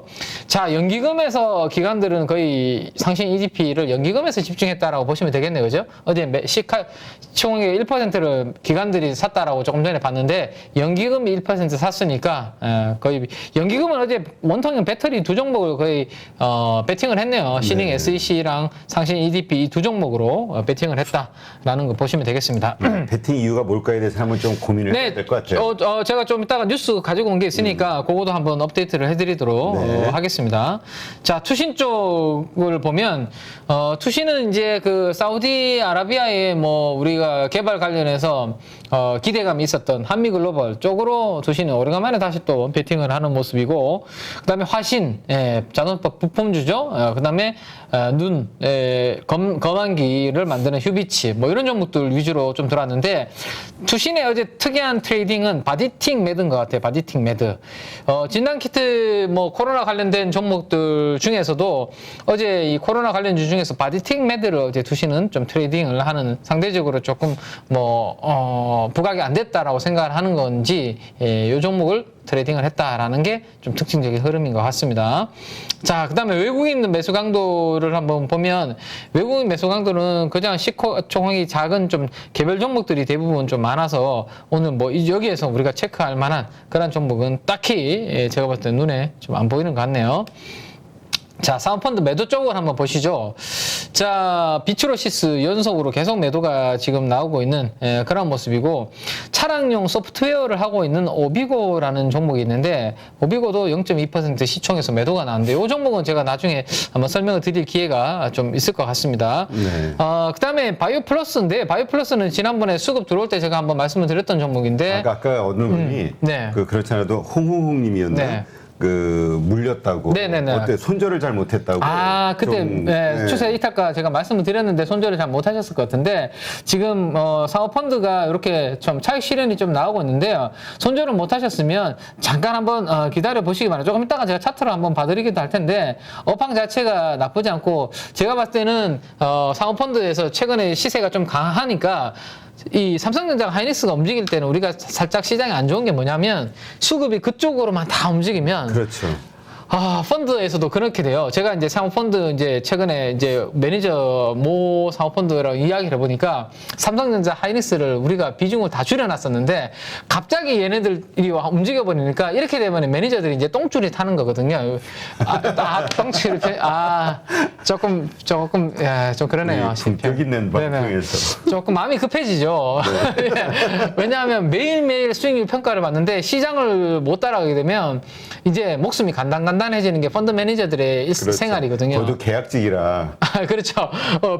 그래서 부랴부랴 다른 거 줄여가지고 펀드에 담을 수밖에 없어요. 무조건 삼성전자 하이닉스는 이렇게 가게 되면 그러면 뭘 줄일까라는 것을 고민해 봤을 때 이미 많이 빠져 있어서 낙폭 과대한 종목을 팔기보다는 단기적으로 시장보다 강해가지고 한번 팔아줄 만한 종목들, 최근에 강했던 종목들을 매도할 수 있는 대상이 되거든요. 그래서 바이오 플러스는 일단은 제가 최근에 뭐 주가 이렇게 흔들렸을 때 체크를 해보니까 뭐 특별히 악재에 있는 건 아닌 것 같고 아마도 이러한 부분들에 따라서 펀드 내에서 사기는 사야 되고 삼성전자 하이닉스를 다른 거 줄여야 되는데 그런 측면에서 자산 배분이 약간 일어나서 차익 실현이 나온 게 아닌가라는 생각이고 그래서 혹시라도 우리가 몰랐던 제가 파악하지 못했던 그런 내용들이 혹시나 제가 체크가 되면 업데이트를 해드리도록 그렇게 하겠습니다. 네. 자, 연기금 쪽 흐름을 한번 말씀을 드리면 일단 연기금 쪽에서는 어제 해성 DS라는 종목이 좀 특징적인 것 같아요. 시가총액이 0.2%를 팔았는데요. 해성 DS가 어제 실적 발표가 나왔습니다. 뭐 2분기 실적이 예를 들어서입니다. 이거는 500억 정도로 예상을 했다 그러면 시장 예상치에 부합하는 뭐 501억, 뭐 502억 요 정도로 나왔어요. 그러다 보니까 원래 이 500억이라는 숫자가 가만히 있었던 게 아니라 조금씩 상향 조정이 된 거거든요. 그러면 나쁘지 않은 거거든요. 그렇죠. 나쁘지 않게 나왔는데도 불구하고 야 시장에서 이미 500억 예상했는데 요 정도 나온 거는 서프라이즈 아니네. 그래서 실적 발표되고 난 다음에 살짝 드는 듯 했다가 쫙 밀어버렸습니다. 차익 실현으로. 그래서 어제 연기금이 그 흐름을 좀 주도를 한 것 같네요. 그래서 오늘 해성 DS 관련해서는 하나증권부터 시작해서 김노크 연구원님부터 해서 뭐 실적 발표 나오고 난 다음에 코멘트가 쫙 나왔거든요. 그래서 아마도 더 이상 캐파가 풀 캐파로 100%가 가동이 되다 보니까 단기적으로는 여기서 숫자가 더 올라갈 부분은 없다. 뭐 이미 공장이 다 돌아가고 있으니까 여기서 매출이 더 올라갈 수는 없는 거잖아요. 물론 판매 단가가 더 올라가면 되겠지만 증설 이슈가 나와야지. 그렇죠. 예. 증설 한 개 세팅이 돼서 그 부분까지 돌아가지 않으면 더 이상은 뭐 숫자가 볼륨이 올라가기는 어려운 그런 환경이다. 그래서 그 부분은 감안해야 된다라는 보고서 뉘앙스의 대부분. 그래서 어제 매도가 좀 나온 부분이 영향을 좀 받았다라고 보시면 될 것 같고요. 그러니까 저런 성장주, 기술주들은 성장이 안 보이면은 그냥 끝나는 거예요. 그렇죠. 네. 아무리 지금 실적이 좋아도 앞으로 더 좋아질 거라는 기대감이 없으면 그렇죠. 단기적으로 야 그러면 이렇게 되는 거죠. 야 그러면 증설하기로 한 거 세팅돼서 시운전돼서 양호하게 그 수율 올라오기 전까지는 요 매출과 요 영업이익 수준에서 하반기에는 별거 없겠네. 일단 먼저 앞서 나가는 거죠 시장에서는. 그렇죠. 예, 그러면서 이제 야 그럼 일단은 기판주 중에서는 해성 뒤에서는 성장이 단기적으로 쉴 수 있으니까 줄여. 이렇게 아마 매니저들은 그렇게 액션이 나온 것 같고 투신도 마찬가지입니다. 그죠? 펀드 쪽에서는. 그래서 앞으로 이제 기판 쪽에서 남아있죠. 심텍 남아있고 대덕전자 이런 종목들이 남아있는데 시장 예상치 대비해서 조금 상회하는 약간의 서프라이즈 성격이 안 나오면 해성 DS처럼 약간 이러한 그림이 그러니까 우리가 재료의 노출이라고 보통 이야기하죠, 그죠? 그러니까 실적 발표나 김세론이라고 표현도 많이 하시더라고요. 김세론? 김세론, 예. 왜요? 김이 새버린다고. 김세론이라고 표현도 많이 하시더라고요. 김세론 배우가 들으면 마음이 그러시겠네요. 여성 또 죄송합니다. 그렇지, 더군다나 아침부터 여성의 마음을 아프게 하시면. 요거는 여의도에서 쓰는 용어니까, 그거는 제가 참고를 해주시기 바랍니다. 아무튼 그래서 실적 발표 후에 그런 그림이 될 수 있으니까 잘 한번 체크를 하셔야 될 것 같고. 이번 이제 실적 시즌 발표에서 우리가 좀 포인트를 그렇게 봐야 될 것 같아요. 네네네. 지금보다 앞으로에 대한 가이던스. 그리고 제가 어제 한번 이렇게 시장 분위기 체크해 보니까 애널들도 이런 이야기 하시던데요. 이제는 3분기 실적 안 중요하다. 내년이 어떻게 될지가 지금 벌써 내년으로 시선들이 다 가 계시더라고요. 그래서 진짜 어려운 거죠 지금 그렇지. 시장이. 이게 2분기는 어쨌든 이미 나오는 거고 3분기가 2분기 선방하는 거 오케이. 3분기가 중요한데 3분기보다 일단 내년이 더 좋아질 종목을 찾으려고 지금은 다들 생각하고 계시다 이러길래 참 앞으로 점점 어려워지구나 그런 생각을 이제 대화 나누면서 했고요. 자 이제 뭐 빨리 보면 미코바이오메드 지난번에 우리 항체 관련해서 진단키트 이야기 해드렸는데 주가는 계속 올라가고 있는데 투시는 살짝 비중을 어제 줄이는 그런 모습이 좀 나왔네요. 그 부분 한번 보시면 될 것 같고 자 나머지 뭐 외국인들 매도 강도는 이렇게 한번 그래프 차트로 가지고 여러분들 한번 참고해 보시면 될 것 같습니다. 자, 네 지금부터 그러면 제가 안경을 이제 여러분 하고. 기대하시기 바랍니다. 뭐 기대까지는 아니고요. 김해 민지기 팀장의 종목 찾기, 안경 쓰고 종목 찾기. 안경 쓰고 투자 아이디어 찾기. 우리 회사만 그런지 모르겠는데 HTS의 그 가격이 너무 작게 보여가지고 가격이 안 보여서 제가 실수할까봐 안경을 착용을 했습니다. 네. 자 일단 비덴트 이야기를 조금 한번 이어가 보면 오늘 우리 새벽에 이제 비트코인이라든지 암호화폐 이더리움이 특히 많이 올랐다. 왜 이더리움이 올랐는지 이더리움 2.0 업데이트가 9월 19일로 예정이 되면서 전반적으로 좀 위험 선호 심리도 있었다. 뭐 그런 이야기 해드렸는데 오늘 새벽에 이제 그 코인베이스가 한 9% 정도 상승을 했거든요. 네. 그래서 오늘 우리나라에서도 어제 물론 올랐습니다. 워낙 많이 빠졌고 낙폭 가대주들이 올랐기 때문에 비덴트도 어제 8% 정도인가 오르기도 했는데 추가적으로 만약에 오른다면 암호화폐 거래소라든지 이런 지분 관련된 기업들에 대해서 단기적으로 좀 주목을 하지 않을까 싶어서 위치를 한번 살펴보도록 할게요. 비슷한 모습이에요. 그 조금 전에 봤던 우리 그 엔비디아랑 비슷하죠. 작년 연말까지 이렇게 올랐다가 올 상반기에는 이렇게 엔비디아 비슷한 그런 그림이 나타났고요. 고점이 35,000원이었고 지금이 거의 9,000원이니까 이거는 한 4분의 1 가깝게 많이 빠졌네요. 엄청나게 빠진 겁니다. 비덴트는 엄청나게 큰 폭으로 지금 가격은 많이 빠져 있기 때문에 낙폭 가대주 중에서 대표적인 낙폭 가대주라고 보시면 될 것 같고 얼마나 많이 빠졌는지를 연초이유로 한번 보여드리면 대표적으로 우리가 또 증권사 중에 하나투자증권이 작년도에 비트코인 움직일 때 같이 움직였거든요. 하나투자증권도 그쪽으로 관심이 있어서 투자를 좀 했었거든요. 그래서 제가 비덴트랑 하나투자증권 두 개를 가지고 연초유의 주가 흐름을 해보니까 와 비덴트는 60% 빠졌고요. 하나투자증권은 52% 정도 두 종목 다 거의 뭐 낙폭 가대한 종목이라고 보시면 되고 어제 살짝 고개를 든 부분이 5%에서 한 7% 정도 상승한 그런 그림이라고 보시면 될 것 같아요. 그래서 조금 이따가 비트코인 이제 흐름을 보겠지만 만약에 내가 이제 암호화폐 쪽이 움직이니까 이들 쪽을 내가 트레이딩을 하고 싶다. 그러면 이 두 종목이 아마 관심 종목으로 될 것 같고 여기서 하나 더 추가를 한다면 조금 전에 우리 대표님도 이야기하시지만 게임주 중에 뭐 컴투스 홀딩스라든지 이런 종목들이 이제 암호화폐 관련된 NFT 가상화폐 움직일 때 자체 화폐를 발행하면서 같이 움직였던 종목들이 기대감이 컸었던 종목들이 그들이죠. 그래서 오늘 만약에 그 흐름들이 연동이 된다면 비덴트 하나투자증권 뭐 컴투스 홀딩스 뭐 이런 종목들이 아마 시장에서 나스닥이 하락했고 전반적으로 미국이 하락했기 때문에 오늘은 수급이 관망만 해준다면 개별 종목 흐름이 나타날 가능성이 높죠. 그래서 개별 종목 흐름에서는 이들이 나타날 가능성이 있지 않을까 싶습니다. 다만 이들은 당연히 변동성이 작을 거예요, 클까요? 작죠? 예, 클 수밖에 없는, 왜냐하면 위험 자산입니다. 밸류에이션도 평가할 수 없는. 그래서 장중에라도 혹시라도 암호화폐 쪽의 시세가 지금은 움직였지만 오늘 새벽에는 장중에 또 이렇게 흔들리게 되는 그림이 나온다면 당연히 연동될 수밖에 없기 때문에 그러한 흐름까지 체크할 수 있는 분들, 예, 그리고 내가 또 발빠르게 좀, 뭐 이렇게 매매를 대응할 수 있는, 스스로 판단을 할 수 있는 분들만 이쪽은 트레이딩 하셔야지, 우리 초보자분들이 오늘 새벽에 비트코인 올랐다고 나도 이거 한번 들어가 봐야지. 그치. 뭐 이런 영역은 저는 아니다라고 명확하게 말씀을 좀 드리고 싶습니다. 네. 그렇게까지 한번, 암호화폐 관련된 상장 주식들은 낙폭이 이 정도가 되어 있다. 정도 한번 보시고요. 어제 이제 제가 말씀 못 드렸던 이제 그 잔망경 구조 이야기, 잠깐 한번 종목 이야기를 좀 드리도록 할게요. 오늘 새벽에 이제 미국 시장을 찍어 눌렀던 부분은 애플입니다. 애플이 주도주의 성격을 가지고 있다라는 말씀을 드렸는데, 왜냐하면 우리가 시장의 주도주는 뭐죠? 예상했던 실적보다 훨씬 더 압도적으로 나오면서 올라갈 때는 시장보다 더 오르고 떨어질 때는 덜 떨어지고 이런 종목들이 우리가 주도주고, 그래서 누구나 주도주를 계좌에 담는 게 꿈 아닙니까? 그죠? 왜 자신이 없어요? 왜 제가 웃어요? 한 번도 못 사봐가지고요. 제가 20년 동안 여의도에 있었는데, 한 번씩 주도주가 있을 파동은 제가 많이 봤거든요. 이게 몇 년에 한 번씩 주도주가 오잖아요. 10배짜리 흐름이. 근데 지나고 나면 뭐 매번 있는 것 같아요. 주도주는? 그렇게 자주 있지는 않아요. 그렇게 자주 있지는 않은데, 그래도 제가 신입사원 때부터 많이 봤죠. 과거에 우리 그 중국 인프라 관련된 투자, 조선주, 뭐 그런 철강주들 10배 갈 때 있었고, 화장품 10배 갈 때 있었고, 뭐 몇 번씩 이랬었죠. 바이오 또 10배씩. 네, 그런 구간들 큰 것들. 근데 꼭 눈에 이제 지나고 나면 보이더라고요, 그게.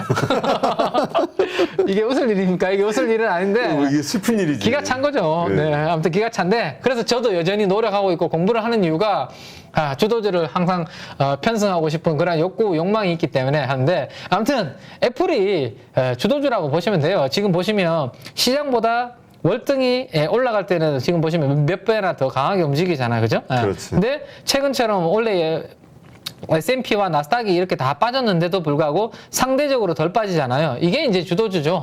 근데 이 주도주가 오늘 새벽에 나 이제 앞으로 안 좋아질 것 같으니까 뭘 다 축소할게, 우리 줄일게 라고 해보니까 오늘 시장에 영향을 준 거죠.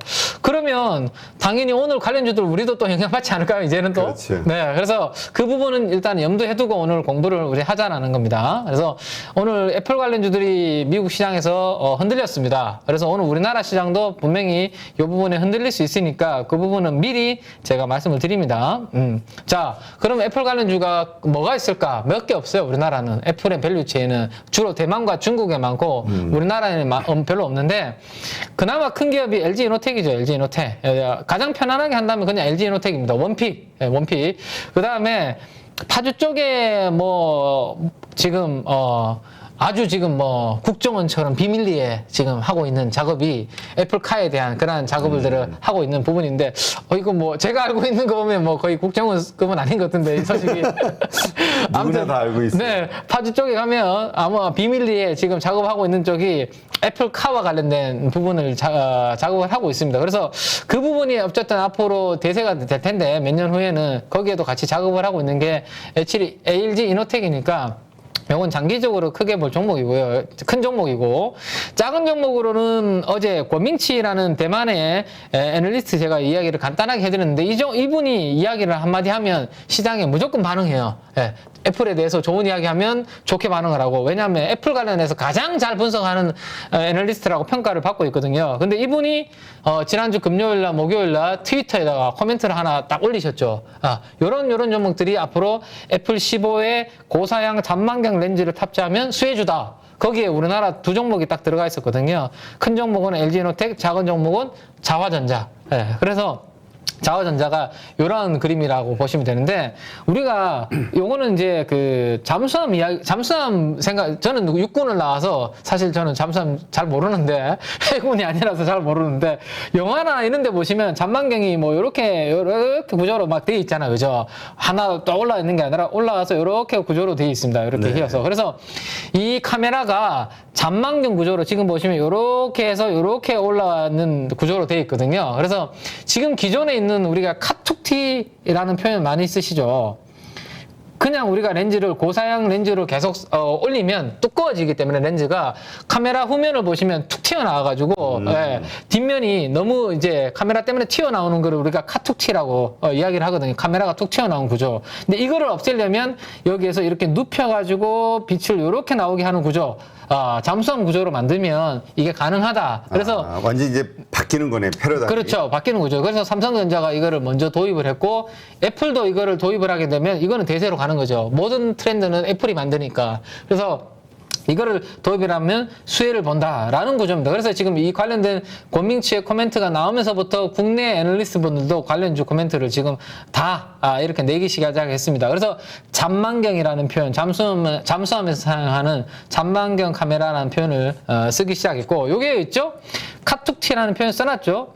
카메라 폰 후면에 카메라가 툭 튀어나와서 두꺼워지는 현상을 최소화해준다. 요 카메라를 쓰게 되면, 그죠? 그래서 요 부분을 내년도에 디자인적인 요소가 그렇죠. 좋아진다는 좋아지고 거죠? 카메라 성능도 훨씬 더 좋아지고 당연히 좋아지고, 그래서 이게 15 아이폰 15의 적용이 이제 초체 한 개 모델에 탑재되는데 2024년부터는 2개 모델 이제는 확대가 되는 거죠. 그죠? 그래서 그 관련된 기업들이 수주를 더 받겠죠. 이제 관련된 기업들이. 그래서 이거는 그러면 왜 이렇게 카메라 사양을 개선을 시키냐라는 것을 보면, 결국에는 앞으로 애플이 XR이라든지 헤드셋을 출시할 건데 거기에 있어서 아이폰과 기기를 연동시키기 위한 그런 부분의 준비 단계다라고 이제 메타버스 준비를 하는 거죠. 메타버스에 대한 준비. 네. 근데 이런 우리 휴대폰에서 메타버스에 대한 어떤 시스템들이 나오기 시작하면 이제부터가 이제 본격적인 뭔가 흐름이 나올 거예요. 그렇죠. 그리고 아이폰, 저는 항상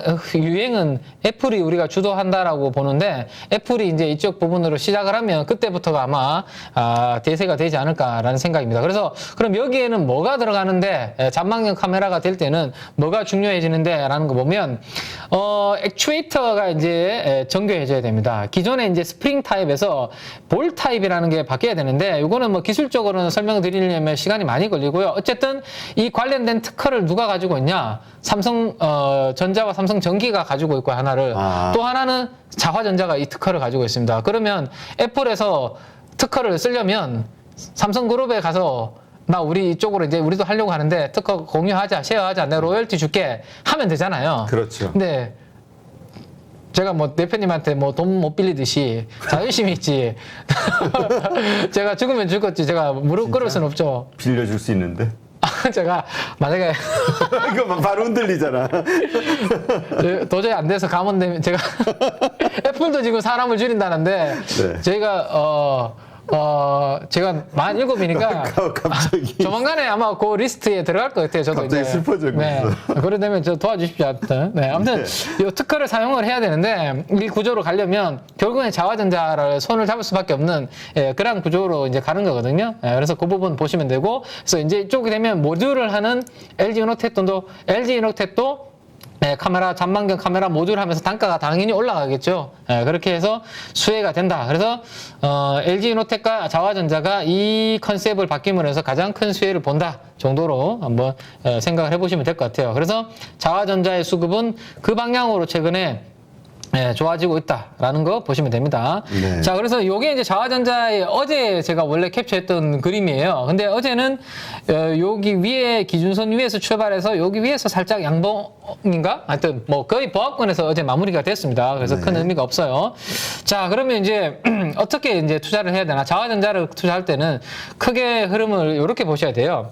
외국인들이 이번에 이 200일선 부근에서 집중적으로 좀 담았습니다. 기관들도 좀 들어왔지만, 그렇다면 이 외국인들은 짧게 보고 들어왔을 수도 있고 내년도를 염두에 두고, 왜냐하면 내년도에 이제 한 개 모델에 이제 겨우 탑재가 되는 거잖아요. 그렇지. 그러면 제가 생각하기에는 500억 이익에 곱하기 10배 하면 한 5천억 정도 밸류에이션 최소 이제는 바닥으로 갈 수 있거든요. 그러면 이번에 여기가 내년도에 이 애플 밸류 체인으로 들어감으로 인해서 거의 중장기적인 바닥권이 여기가 되지 않을까라는 생각입니다. 그래서 내년도를 염두에 두고 여기부터 이제 중장기 투자를 하시는 분들은 좀 관심을 두셔도 되지 않을까. 흔들릴 때마다 좀 모아가셔도 되는 애플의 핵심 밸류 체인으로 바뀌어갈 것 같고, 혹시라도 한 개 모델이 아니라 여기에서 2개, 3개 확장이 되면 이제는 볼륨이 커지는 거죠. 500억 이익에서 100억, 1000억, 1,500억, 2,000억 이렇게 사이즈가 커지게 되는 겁니다. 그러면 위에 있는 상단에 이제 캡이 열리게 되는 거죠. 그래서 자화전자는 애플 밸류 체인으로 그렇게 내년도까지 유망하게 보는 섹터로서 보시면, 종목으로 보시면 되겠습니다. 근데 다만 오늘은 좀 흔들릴 수 있는 그림이 나올 거예요. 애플 관련해서 부정적으로 나왔으니까. 그래서 내가 관심이 있으면 이렇게 이러한 이슈들로 인해 주가가 흔들려줄 때 사야지, 올라갈 때 추격 매수하는 건 별로입니다. 그죠? 그래서 그런 그렇죠. 부분 관심 있으신 분들은 앞으로 전략을 한번 감안해서 한번 세워보시면 되지 않을까 싶네요. 근데 이게 어제 흐름을 보니까 네. 지금 어제 1.46%가 올랐는데 기관이 18만 8,900주를 샀어요. 네네. 많이 샀는데 네. 외국인이 14만 4,000주. 외국인들이 이러한 거에 대해서는 더 많이 민감할 텐데 네. 외국인들은 왜 팔았을까? 뭐 이런 생각이 드네요. 외국인들은 뭐 저도 이제 뭐 외국인들이 머릿속을 제가 죄송합니다. 네. 이게 화신이군요. 자화전자 죄송합니다. 자화전자 기관은 1,743주. 네. 근데 외국인이 만주. 그 전날은 19만 주. 네, 사고. 어제는 거의 관망이었던 걸로 저는 기억이 나거든요. 근데 19만 주 살 때 8.8%가 올랐네요. 그러니까 8% 가까이, 8% 이상 올랐네요. 그렇죠. 지난주 금요일이죠, 그게. 네. 그래서 저는 외국인들은 거의 관망으로, 어제 기관과 외국인들은 거의 관망이었던 걸로 기억이 나는데, 오늘 저 애플 노이즈에 따라서 이제 움직임이 살짝, 있을 것 같은데 조금 큰 그림으로 볼만한 종목이 아닌가 생각합니다. 생각합니다. 올라갈 때 따라가는 것보다는 좀 저가 좀 기다려서. 그렇죠. 오히려 네, 그렇죠. 오히려 저는 애플 관련된 노이즈 나오면서 주가 눌릴 때가 오히려 기회가 되지 않을까 싶고, 단기 트레이딩 관점보다는 저는 개인적으로 우리가 애플이 아까 그 주도주라는 거 보여드렸잖아요, 그죠? 그렇죠. 그래서 저는 삼성 관련된 밸류 체인보다 애플 관련 체인이 자화전자가 과거보다는 밸류션을 더 높게 받을 수 있을 것 같아요. 이제는 거의 이제 돌아선 거거든요. 원래는 삼성전자 쪽이었는데 이제는 둘 다를 할 수는 없습니다. 그래서 애플 쪽으로 돌아섰고, 애플은 일정 부분의 마진도 보장해주고 계속 잘하면 물량을 더 주는 스타일입니다. 이렇게 이원화 막 안 주고 CR 막 이렇게 단가 인하 안 하고 막 그렇기 때문에 내년도에 좀 큰 그림으로 자화전자는 성장하지 않을까, 그런 기대감으로 보셔도 되지 않을까 싶네요. 네. 자, 그다음이 이제 장 시작하기 전에 5분 정도 남았는데 제가 이제 이 부분 한번 업데이트를 좀 드리려고요. 어제 확진자 수가 이렇게 확 줄어드는 부분이 나왔는데, 이거는 이제 주말에 검사 건수가 줄어들어서 이렇게 나온 거고, 다시 이제 어젯밤에 9시 기준으로 7만 명이 넘는 코로나 확진자 수가 발표가 나왔습니다. 자, 그러면 다시 이제 이게 더블링 현상이라고 하는데, 한 주에 지금 2배씩 계속 지금 증가하는 그런 부분이 나타나고 있거든요. 그래서 저는 하나의 지금 시장의 한 축으로서 진단 키트 관련된 종목들이 계속 시장 이슈로서 좀 만들어지지 않을까라는 생각을 해볼 수 있을 것 같고, 어제 종가 기준으로 제가 캡처를 해온 건데, 휴마시스 일봉을 한번 보여드리면 기준선이 여기 노란색이잖아요, 그죠? 기준선이 여기 노란색이고, 뒷마크 기준으로 고가가 여기인데, 시가가 어디에서 출발했는지 한번 보시죠. 시가는 어제 그렇게 높은 가격에서 강한 에너지로 출발 안 했습니다. 기준선 아래에서 끝났죠. 그래서 머리 위에 저항이 이렇게 2개의 라인이 있었는데, 그 2개의 라인을 다 뚫어버리고 어제 마무리가 되었습니다. 어제 가장 강한 에너지로 끝났고, 종가를 거의 고가로 끝났고, 어젯밤에 그런 코로나 확진자 숫자가 나왔다면, 오늘 만약에 전체 시장이 미국 시장 약세로 인해서 쉬어간다면 오히려 이렇게 틈새 테마가 만들어져서 추가 상승을 기대해 볼 수 있지 않을까. 그래서 이익을 조금 극대화해보는 그런 그림으로 좀 가도 되지 않을까 조금 싶습니다. 더 버텨보자. 네, 지금 굳이 빨리 내리실 필요 없이. 자, 엑세스바이오는 어제 조금 약했죠. 보시면 엑세스바이오는 보시면 시가는 똑같이 휴마시스처럼 기준선 아래에서 출발했는데, 저항을 선을 하나밖에 못 뚫었고 위에 있는 선을 뚫지 못하고 어제 끝났습니다. 상대적으로 차이점은 엑세스바이오는 휴마시스는 우리나라에도 진단키트를 식약청에서도 허가받아서 하고 있고요. 휴마시스는 셀트리온을 통해서 미국에서도 팔고 있거든요. 근데 엑세스바이오는 주로 미국에서만 하고 있습니다. 그 부분이 이제 살짝 다르다라고 보시면 될 것 같아요. 그래서 에너지가 살짝 두 개가 다르게 움직였는데 오늘 뭐 엑세스바이오는 어떻게 될지 한번 요것도 같이 어제 종가 기준으로는 고점을 뚫고 이렇게 끝났으니까 전고점에 여기 매물을 소화하는 과정이라고 보시고 뭐 추가 상승을 기대해 보시면 될 것 같고요.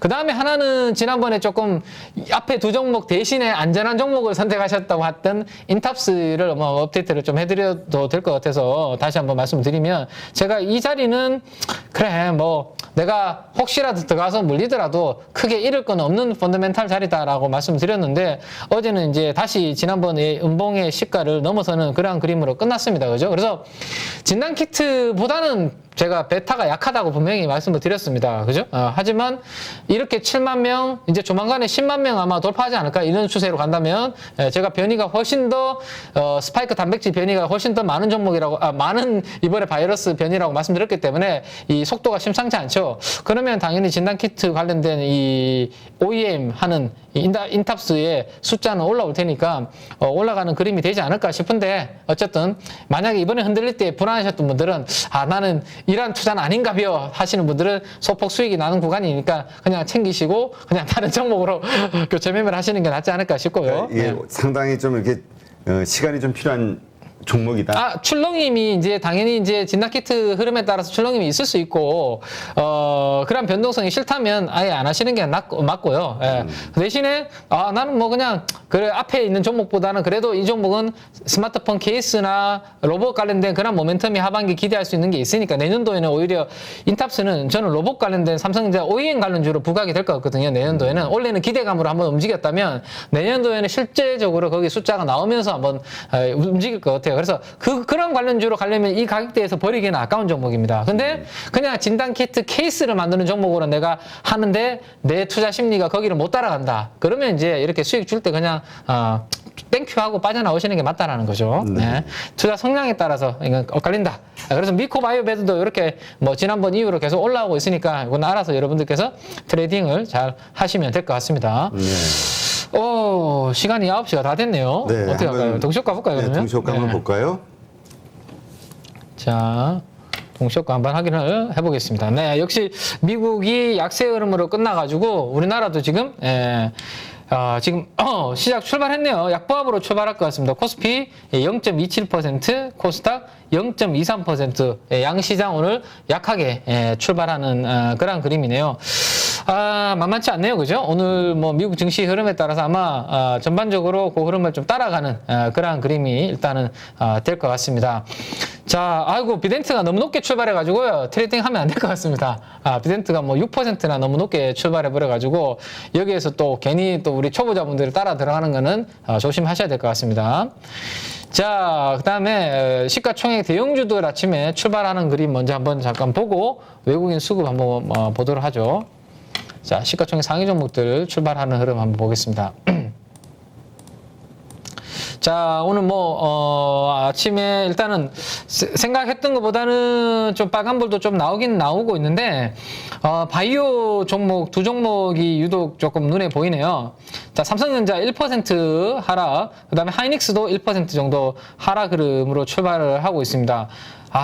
시가총액 일단은 최근에 많이 올랐던 쪽에서 일단 차익 실현이 좀 나오는 모습이죠. 네. 반도체 관련주들이 역시 우리 조금 전에 공부했듯이 차익 실현 매물에 시달리고 있습니다. 삼성전자 1.5%, 하이닉스 1.6% 정도 하락 출발하는 그림이고 네이버 마찬가지입니다. 네이버도 어제 수급이 좀 들어오면서 강했는데 오늘 테크 관련주들이 전반적으로 미국 시장에 하락하면서 그 영향으로 출발하고 있고 반면에 바이오 대형주가 오늘 플러스 출발하고 있습니다. 삼성 바이오로직스가 1.2%, 셀트리온이 1% 정도. 그래서 상대적으로 바이오 쪽이 오늘은 시장에 또 틈새 역할을 해주지 않을까라는 기대감. 어제 셀트리온 헬스케어랑 레고캠 바이오가 코스닥에서 매수 강도 상위 종목으로 좀 들어왔는데요. 그들 쪽으로 오늘 아침 출발하는 흐름 어떤지 한번 체크를 좀 해봐야 되지 않을까 않을까 싶네요.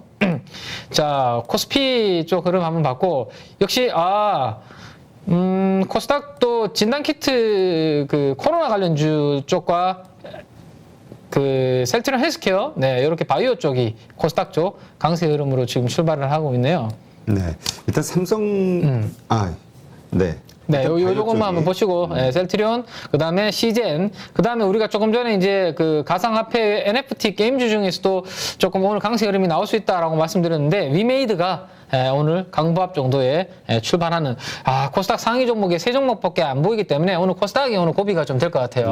네, 쉽지 않을 것 같아요. 네네네. 이 정도 흐름이 일단은 아침에 시가총액 대형주들 출발하는 그림인데, 네, 바이오 쪽에서 그래도 돌아서고 있네요. 네. 아니 근데 우리 이제까지 그 LG노텍에 대한 이야기 좀 기대감 얘기했잖아요. 네. 근데 오늘 5% 급락하고 있네요. 좀 전에 우리가 말씀드렸잖아요. 애플 관련돼서 아침에 투자 감소 이야기 나왔으니까 당연히 애플이 투자 축소하면 애플 관련주들이 오늘 미국에도 영향을 받았고 우리나라에도 그 영향을 받을 수밖에 없는 그 부분은 오늘은 뭐 어쩔 수 없는 부분인 것 같아요. 네. 그러니까 이러한 경우 이거를 왜냐면 지금 LG노텍 저가 매수 기회로 봐야 될 것이냐 아니면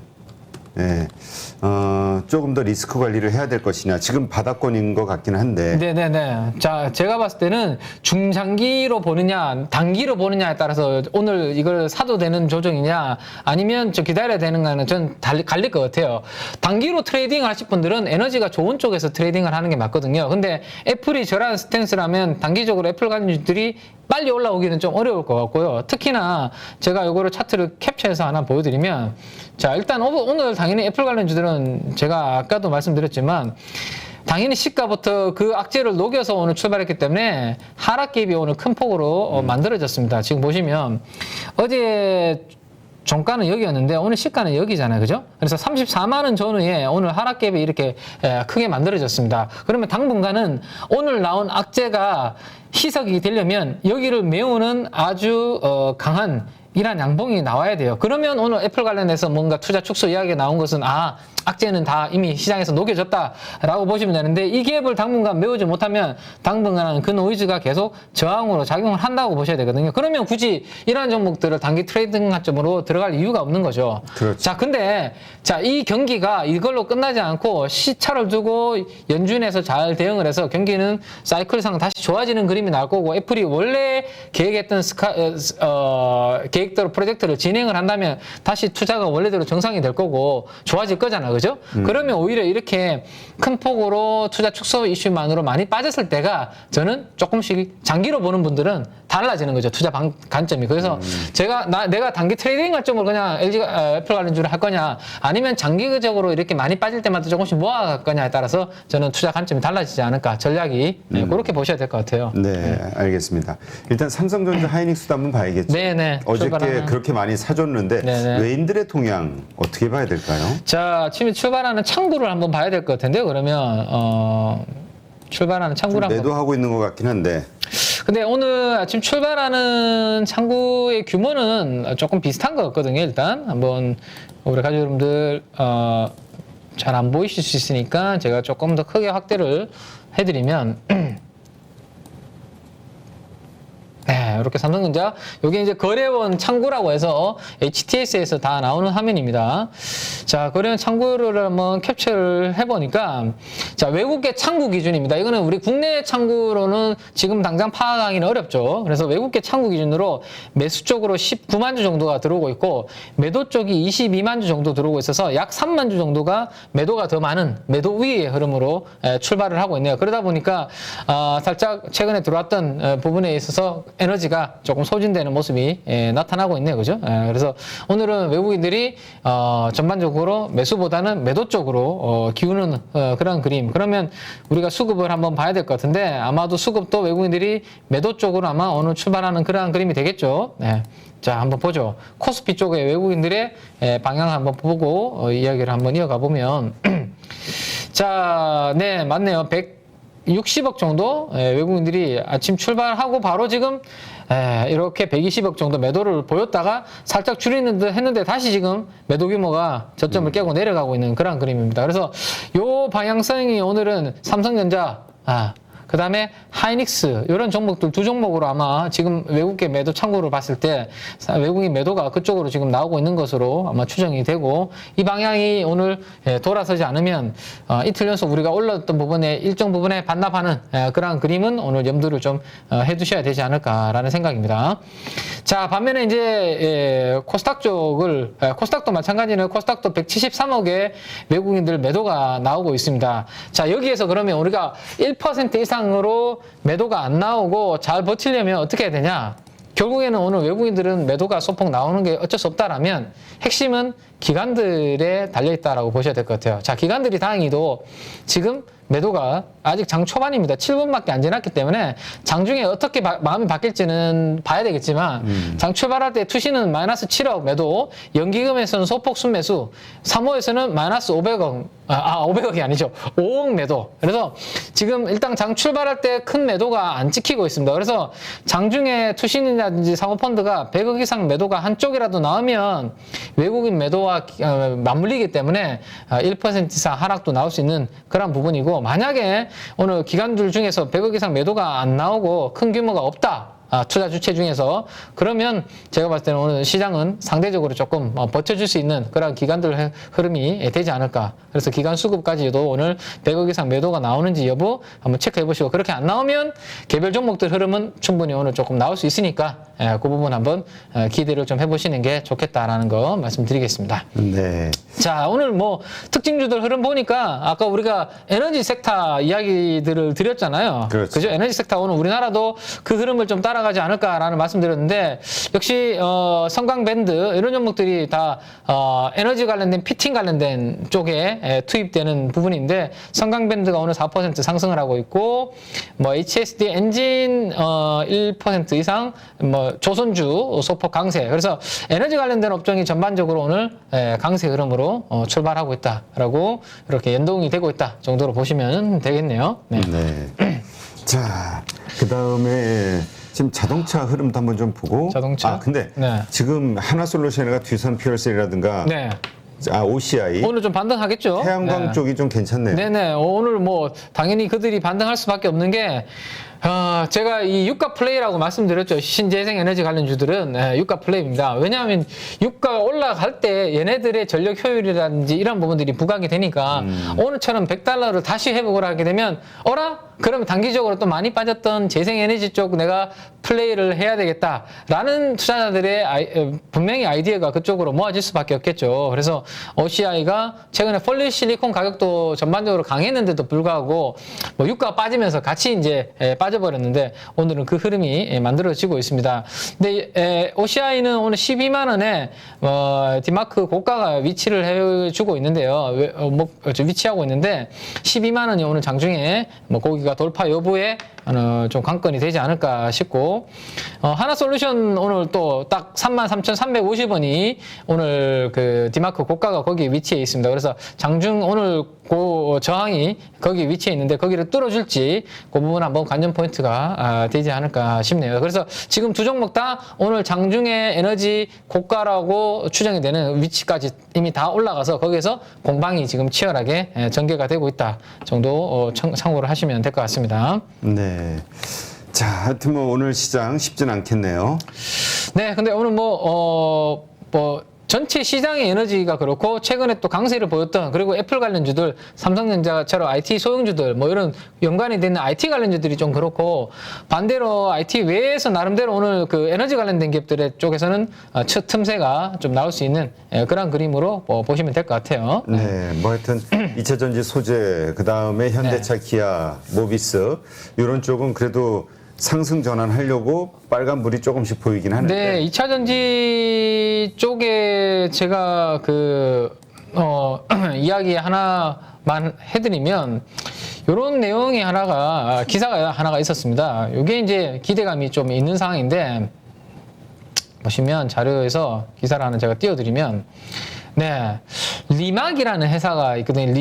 리막이라고 크로아티아에 있는 전기차 회사라고 혹시 들어보셨는지 모르겠는데 저도 조금 낯설긴 한데, 네네. 리막이라는 회사도 원통형 배터리 4680, 46XX라고 되어 있는데 지름이 46mm, 지름 46mm짜리인 원통형 배터리를 쓴다라는 기사가 어제 이제 장 끝나고 나왔거든요. 근데 이 원통형 배터리를 주력으로 할 수 있는 회사가 글로벌이 3개 정도 회사가 있습니다. 당연히 LG 엔솔, 그다음에 파라소닉. 왜냐하면 그들이 테슬라 쪽으로 하고 있으니까. 그리고 최근에 테슬라형을 확장을 좀 짓고 있는 삼성 SDI. 이런 종목들이 지금 협상을 진행하고 있다는 내용이거든요. 그래서 이 배터리 관련주들 중에서도 역시 원통형 배터리 쪽으로 계속 이렇게 관심이 있을 수밖에 없고, 그래서 오늘도 상신 EDP는 어쨌든 플러스권에서 기준선 위에서 지금 오늘 출발을 하고 있습니다. 마지막 고비는 전고점에 있는 17,600원이 전고점에 딱 위치해 있어서 여기가 고비가 될 것 같은데, 오늘 17,600원 고점 찍었다가 지금 윗꼬리를 달고 있는데, 여기를 돌파해내면 아마 좀 상신 EDP는 좀 새로운 파동으로 움직이는 그런 그림을 좀 기대해 보셔도 되지 않을까. 원통형 배터리 쪽에서는 그런 부분 또 업데이트를 좀 해드리겠습니다. 네, 알겠습니다. 누구나 1시간 안에 200개 종목에서 좋은 종목을 고를 수 있는 그런 능력을 배양할 수 있도록 제가 도와드리려고 그렇게 하고 있습니다.